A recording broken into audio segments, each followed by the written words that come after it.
I just like moving this 70-foot rig down to wherever I gotta move it and get my paperwork and go to the next stop. That's what I do best. I do it safely and I do it well. So getting into the flatbed game, well, you come to the right place. Now that I can talk to you about, the flatbed game. Anything you got any questions about, you let me know. And email me if you want to talk, person to person. I don't mind that. Choicemas@gmail.com. Position yourself. Ladies and gentlemen, position yourself. Don't fail to recognize your blessings. Don't fail to recognize what you've built. Don't fail to recognize the steps that you've taken. Like I said, man, do yourself a favor, give yourself a pat on the back. You know what I was thinking about earlier? Don't stop doing the things that you love. Don't stop doing the things that you love to do. Don't use the truck as an excuse. Anybody that's in here that doesn't drive trucks, don't stop doing the things that you love to do. When you stop doing that, you're not living. You're just existing. Don't just exist, live. Live. You know what I mean? It's big. It's big. Sometimes, I've had people tell me, Choice, you're way too serious, or you just took it, you went too deep with it, or whatever, but hey, it's working for me.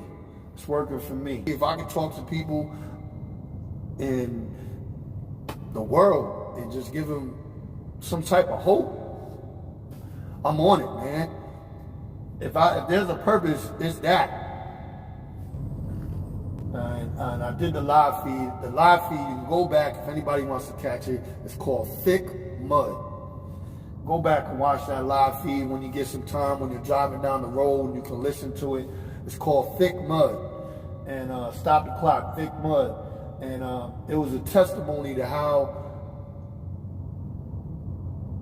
the beginning of where I started searching for something outside of myself. So I'm gonna leave that at that. Where I found God, right? I'm not made to be in a truck. A truck isn't the place for me. Real talk. So some people are like, so what you saying? You frowning on truck drivers? Hell no. I'm supposed to be in the truck right now, but this isn't the end for me. It's something better for me out there. And that's what I'm talking about, that ceiling. Like, people gotta recognize the ceiling, man. This ain't the end all be all for me, sitting in the truck. But I do believe, I'm gonna try and keep this short and summarize what I was talking about, that God put me in the truck for a reason. Because he needed me to stand still for a second.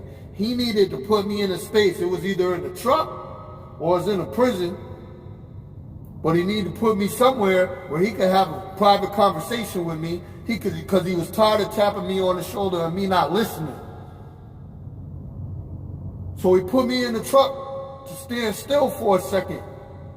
So I could see, so I could have better insight, better understanding, so I could study, so I could, so I say that to say, that's what I'm doing now. It's no doubt in my mind that I was put in the truck for a reason, but this truck, I'm not supposed to be a truck driver. You feel me? There's something more, and there are people that are supposed to be truck drivers, and God knows we can't live in today's world without truck drivers. So blessings to everybody that's doing this thing, and everybody that's lifers, and everybody that's generational truck drivers. That's beautiful. I'm not knocking that. I'm not above truck driving. Truck driving isn't below me. I just know that I'm not supposed to be in a truck. Why? Because I have a testimony, man. And that's what brought me to say it. When you have a testimony, all of y'all that out there that got a story to tell, all of y'all that out there that can motivate somebody, a testimony is meant to be heard. Your gifts and your talents, you heard what Les Brown said. You heard what Les Brown said?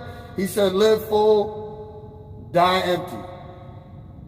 He said, if you can envision being on your deathbed and all your talents and your gifts, the spirits and all your talents and your gifts are looking down at you, shaking their head in disgust and disbelief, saying, man, you didn't give us away. You didn't utilize us to our full potential.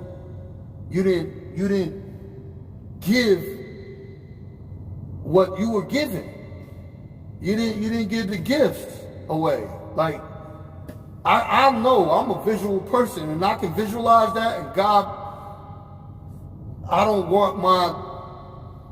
I pray that I'm able to do that before I leave this earth, so that I don't want the spirits of my gifts and my talents to look down on me and shaking their head like, what was you doing? You know?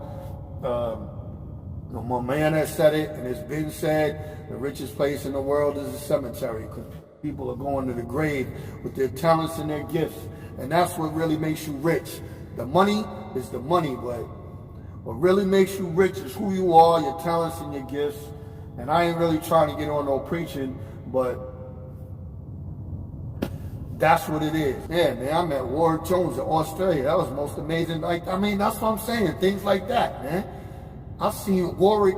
I was out, my daughter was running track in Australia. This dude is all the way in Australia and traveled 45 minutes. And we sat and we talked. You know what I mean? It was short-lived, but it's the point. Like, he touched me, I touched him. You know what I mean? That's imperative. That's imperative. If you're feeling stagnant, you gotta ask yourself why. Don't blame it on the truck. Don't blame it on the boss. Don't blame it on your felony record. Don't blame it on your parents did this when you was a kid. If you're feeling stagnant, it's up to you to move. It's up to you to elevate. And position yourself around people who want to see you elevate. You know, there are a lot of people who say God works in mysterious ways. I don't believe that. I believe God knows exactly what he's doing. We're the ones that make it mysterious. Don't get me wrong. When I say I don't talk about, like, I don't have any problems with talking about things. I just believe there's a time and a place. I gotta be sure, and I gotta be careful. That's all. Not be careful what I say. Just gotta be careful about the time and the place. That's all. My focus is on how I can serve him. What can I do? You know what I mean? Like, even getting out of this truck. The day I get out of this truck is the day that I heard him tell me to get out of this truck. How do I find that out? How do I know that? Is to pray and be in constant communication with him, man. I've come a tremendous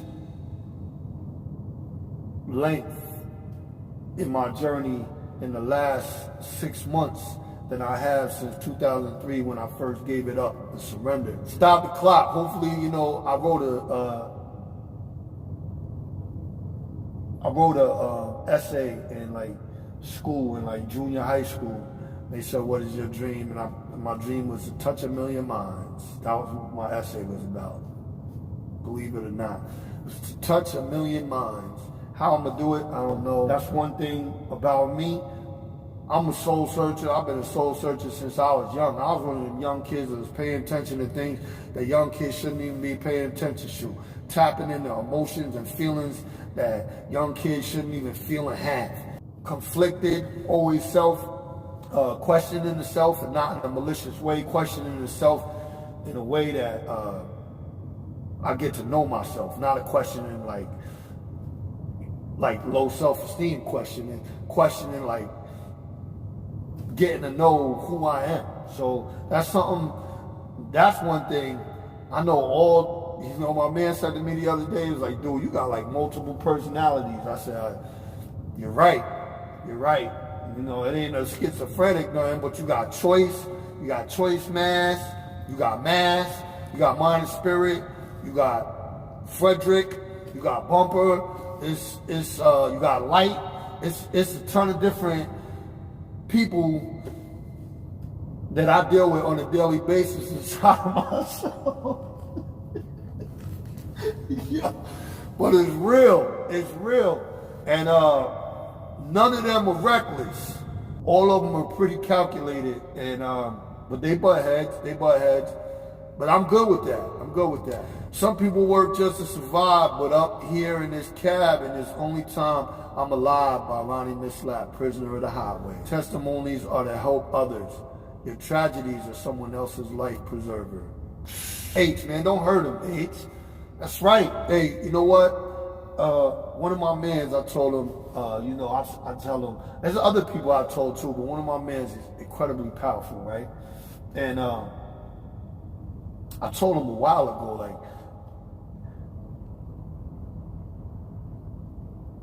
you can move masses with talking to people. This is somebody that I know, that I'm close to.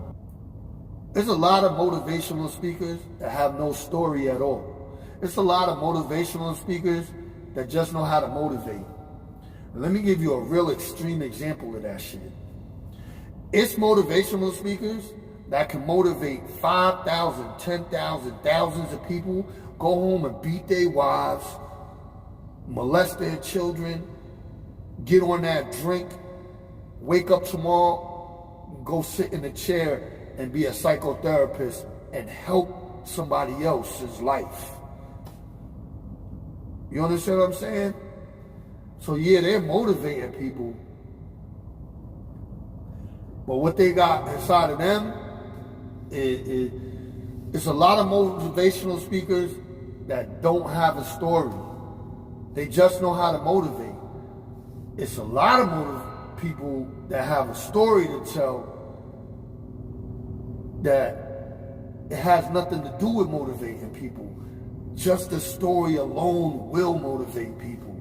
And that's why it has to be put out there, man. It has to be put out there. You know, I know God has graced me with a whole lot, and he got a whole lot in store for me. That means that I'm gonna be required to give it up. Go hard or go home. You know what I mean? You know, I used to get the question a lot, especially when I first got on YouTube. Choice, what inspires you? You know what inspires me? It's not celebrities. It's not. They do.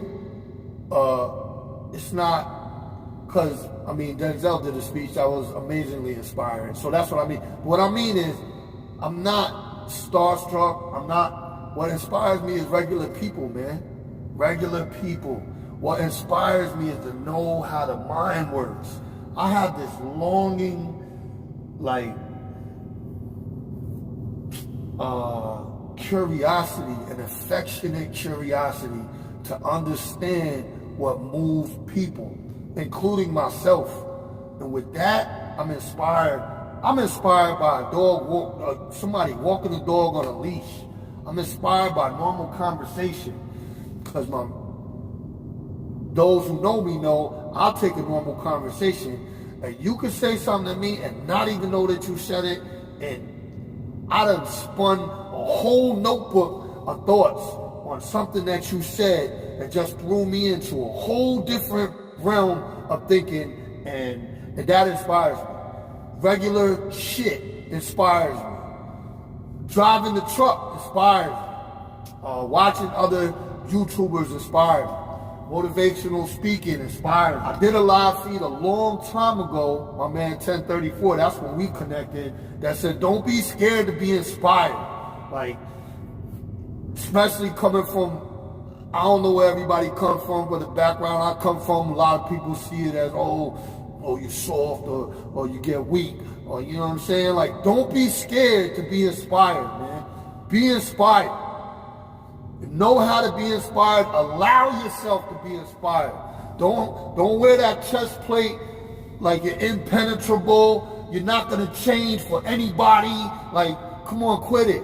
Quit it. First of all, if you're not changing, which equates to evolving, evolution, if you're not evolving as a person, I feel sorry for you. So all that, I'm not gonna change, I'm always gonna be me, it's bullshit. It's bullshit. I'm not the same person I was before I had kids. I'm not the same person I was 25 years ago. I'm not the same person I was before I surrendered to God. I'm not the same person I was yesterday.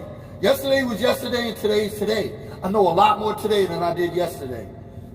I'm not the same person, so just shake it off, man. Shake it off. Stop trying to be like, you know what I mean? Real people I'm gonna say people because I'm talking to men and women. You don't have to talk about it. You don't have to explain it. Word, you don't. So, you know what I mean? You don't have to act any certain way. You know what I mean? Shit. Real men cry. It's just what it is. Ain't no Army Rangers out there telling me when they mans fell in the battlefield that they ain't draw a tear. It wasn't messed up. You see them dudes at the Super Bowl crying? It's just emotions, man. It's emotions, man. So, yo, be inspired, man. Learn how to be inspired. Allow yourself to be inspired. Don't block your blessings trying to be hard and trying to put on this whole facade for this person and that person. And don't answer back to the nonsense. I made the mistake of responding to it and had to forgive myself immediately afterwards for doing it. Be inspired, man. That was the whole point of that little rant right there.